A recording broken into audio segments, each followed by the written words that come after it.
স্বৈরাচারের পতনের পর দেশ গঠনে ধানের শীষে ভোট চাইলেন বিএনপি চেয়ারম্যান তারেক রহমান। রাষ্ট্র পরিচালনার দায়িত্ব পেলে সুশাসন প্রতিষ্ঠা ও দুর্নীতিমুক্ত দেশ গড়ার অঙ্গীকার। কেউ ভোট ডাকাতির চেষ্টা করলে সম্মিলিতভাবে তা রুখে দেওয়ার আহ্বান জামায়াতের আমিরের। উত্তরাঞ্চলে 10 দলীয় জোটে নির্বাচনী সফর শুরু।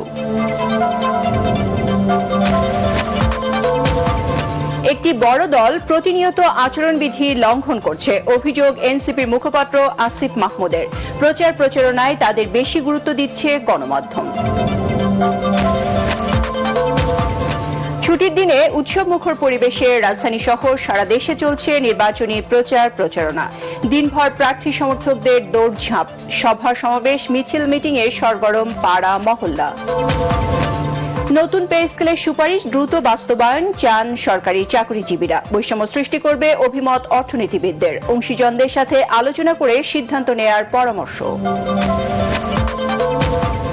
এবং মিরপুরে বিপিএল এর ফাইনালে চট্টগ্রাম রয়্যালসকে 65 রানে হারিয়ে চ্যাম্পিয়ন রাজশাহী ওয়ারিয়র্স।